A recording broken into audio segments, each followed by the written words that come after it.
Good people, let's talk. Welcome to One Crack News. It's your boy Sino here. Just got through spending a bunch of money, buddy. Never a good feeling. Felt rich though for a minute. Then you had to pay everybody, then you're like, I'm back broke. The life of paying bills. All you kids, all y'all talk back to mommy and daddy and do all this craziness like you entitled, boy. Woo. When you get grown, it's coming back for you full circle.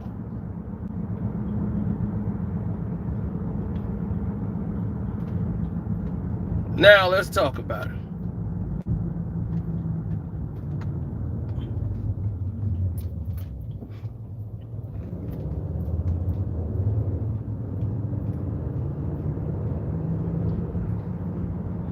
Now, yesterday, I was telling a story, then I stopped. And everybody was like, man, I wanted you to finish that story, Sino. Finish the story anyway. Even if we heard it before, I want to hear it. And it's all about, basically, letting the devil in. Don't do it. Don't let the devil in your life. Sometimes the devil, you don't even know you've let him in. But some of us, they know it. I was telling you guys a story yesterday about my friend and how he was very quiet. And people didn't know he was quiet. They thought he was just cool. You know, he's just quiet because he's cool. That's how you get down like that. Wasn't the case. He was quiet.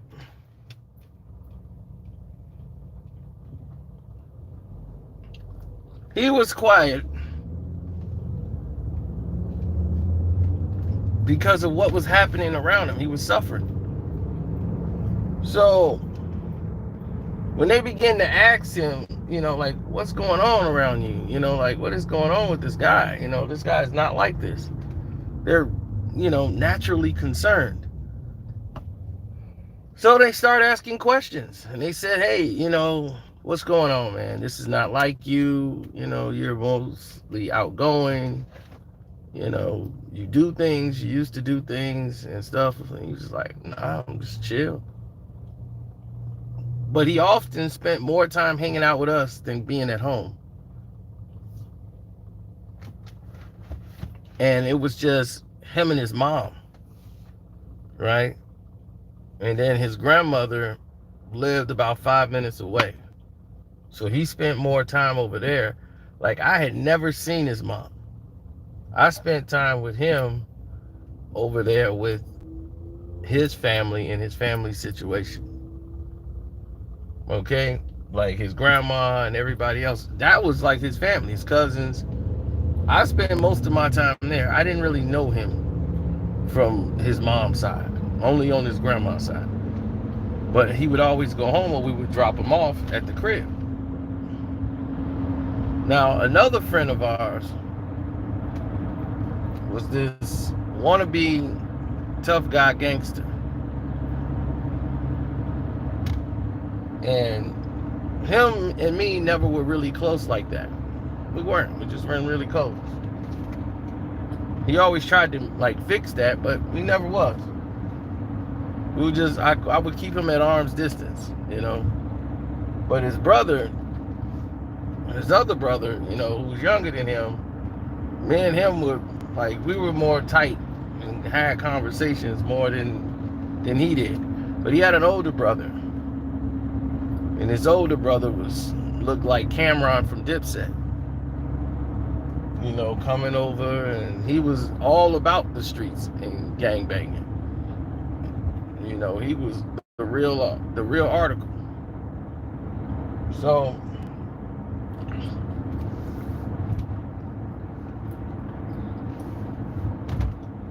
he came over because my friend let this other wannabe guy into his home where he actually lived. And then the mom was there and whatever, and then the big brother came over there, and then the mom and the big brother started to, she's vibing with him, and he's got on all these jewels and mink coats, looking like he camera.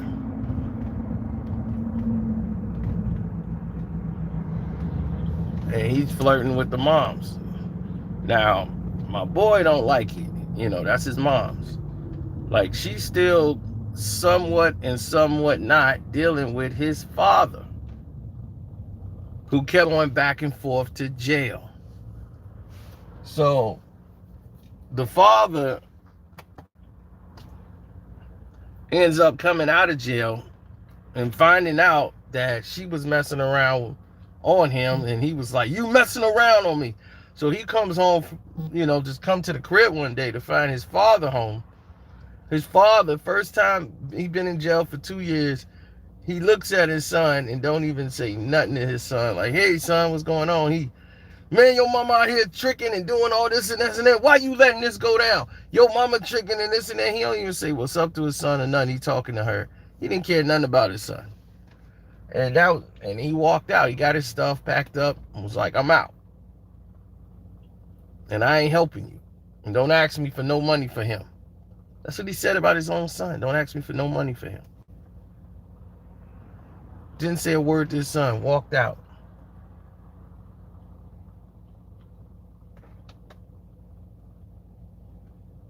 Right? So he packed up whatever little stuff he had there. He was gone. Now, burner cell phones was just starting to come out. Like, everybody had like these little cheap burner cell phones. And all you got to do is get the code, and then you could talk on them all day long until the battery run out or whatever. So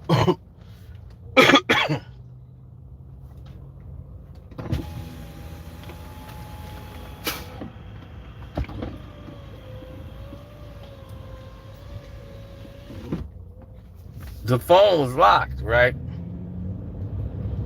So dude came by the crib, not his friend, not the wannabe gangster, his older brother. Came over there and was like, "You want to make some money?" He was like, "Look, this phone is locked. I don't know the 4-digit passcode. I need you to go through all the numbers. And if you do that, I'm going to give you $50. So he had to sit there and map things out. He wrote 0000. Like, he was writing this stuff down as he was doing it. 0000. So while he's doing that, he basically got a project to do. He did all that so he can go back and talk to the moms. And then he started slipping her some crack, some weed. First they were smoking weed together. Then weed turned into crack. Then crack turned into heroin.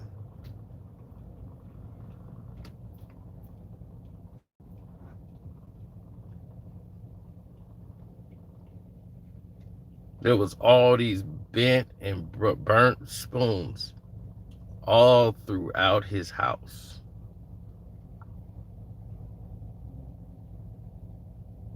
I didn't know what it was because I've never seen a functioning heroin addict before. I've never really seen that.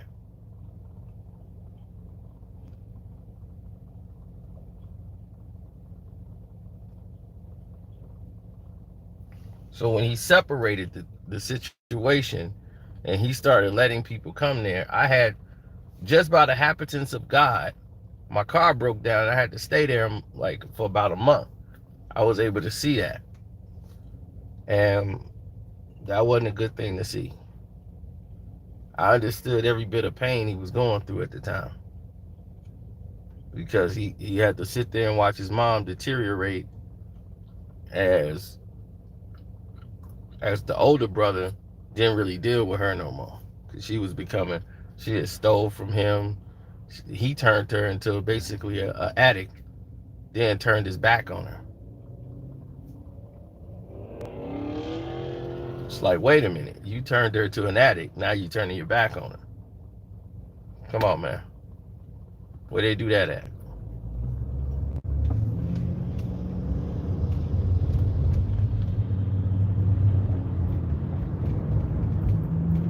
So now, the younger brother still trying to get the older brother back in the door, because she was descending so bad that the son's getting older. And he just finally gets to the point where he said, you know what, F it. It's going to be what it's going to be. But I can't let this go on no more. You my mom. He grabbed his mom, pinned her up against the wall, started telling her, look, you going down the wrong path. I can't sit quiet no more. So he got his cousins, his grandma, and she was like, no, it's been me and you, like, don't do that. And he had to. He had to betray his mom's trust.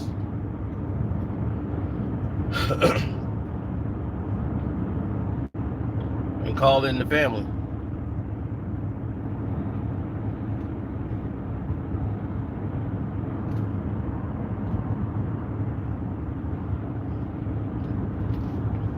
It was a good thing he did, because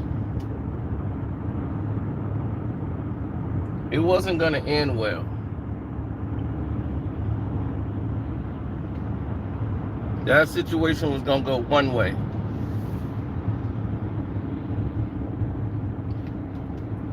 But needless to say, she went to rehab, got herself together. She's doing really good, being around family, people watching her to make sure she didn't slip. Things is going real good, and as soon as she's getting ready to move back out on her own and, go through life again, her son now is a man.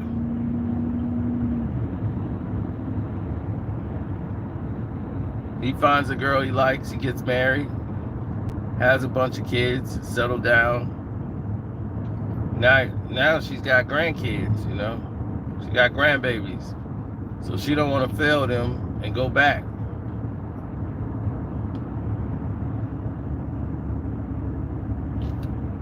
But here comes the wannabe gangster and his big brother again.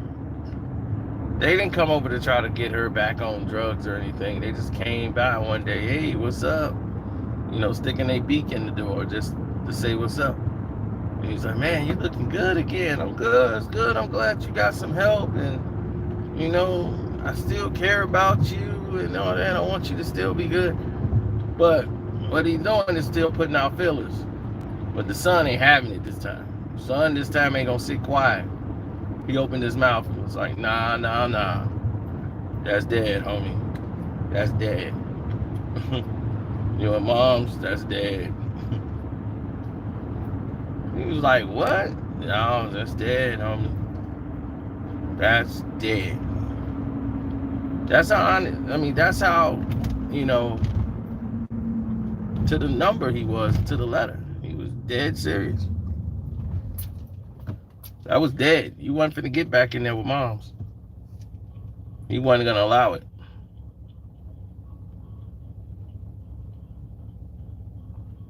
I'm not going bald. It's just the light. I have really light hair. So if the light is shining on it, it's gonna, my hair is thin. But all right, whatever.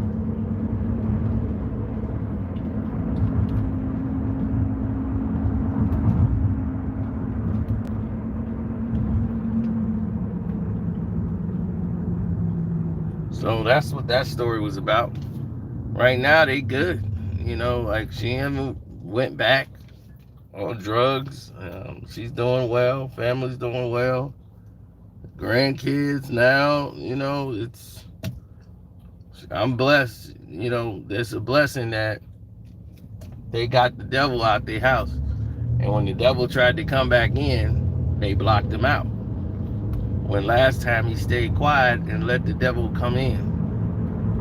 But he didn't know. But when you think somebody's really your friend who's not your friend, it's like they've shown you countless times again and again they're not your friend. It's like, dude, they're not your friend. They only come around and it's always some type of they need something. That's why they're there. They never come around to check on you. They never call to say, hey man, how you doing? What you doing today? How's everything going with you? Never that.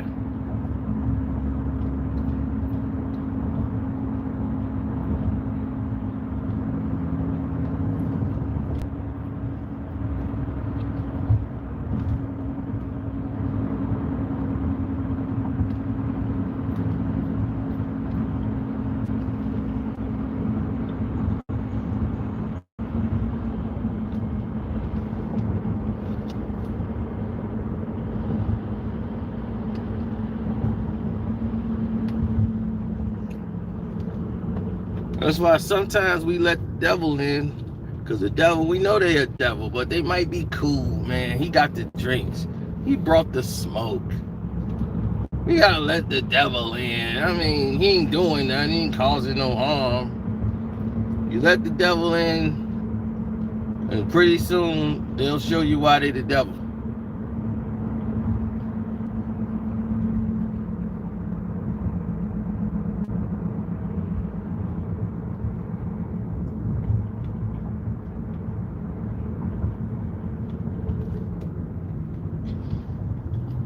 That's just how people move from time to time.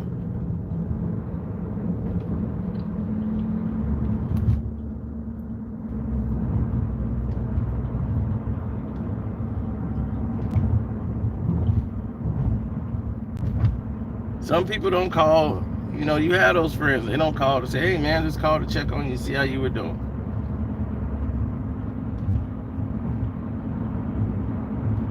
Sometimes you have friends that do that because they finna call you back in another 15 minutes and ask you for something. They was like, oh man, I just called to say what's up, man, how you was doing and everything. They be, oh, okay, that's what's up.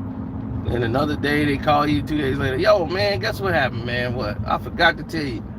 Yeah, man, you know that car I had? Yeah, the trans kind of blew, man. Yeah, man, that almost broke me, man. I paid it off, man, but I'm just about at least $10, $15 short. Let me get it 50.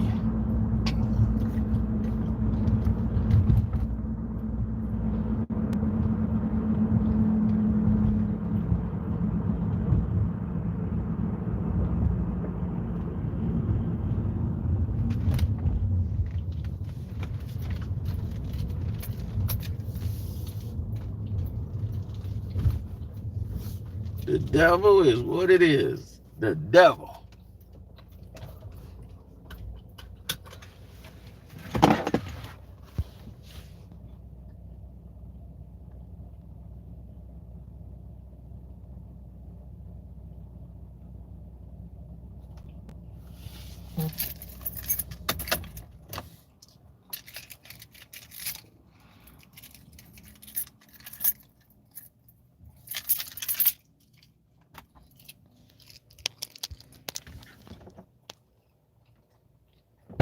Well, the problem is this.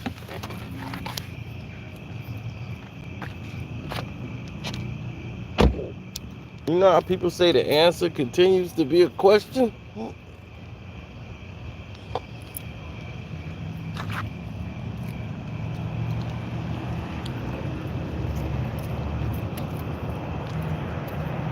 That's the scenario.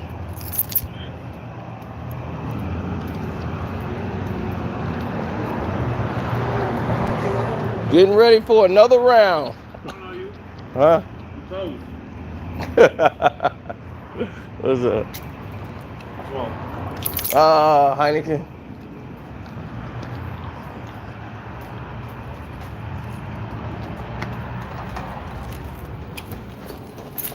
That's because y'all be hanging around them snakes. If dude show you he the devil, just because he got weed and drink, don't mean he okay. You bring him in, he gonna show you why he the devil. The devil always shows you why they the devil. And you gonna be like, I knew better, man. Shit, how look? Okay, let me get a Dos Equis now. It tastes better. Yeah. 4-piece, bro. Hey, man. Hey, couple days. Oh yeah, I stopped by at one time. I came over here. I stopped by at the other place and they broke me. So I was like, you know, I'm going to the crib. Here, you broke here. Right. That's what I should have did. It's 4-piece. Okay. I'm gonna keep it open. You want me to charge the fuck up? No. Got you, bro. All right. You gonna win? Thanks, lovely. Now I'm gonna go win some money. I got like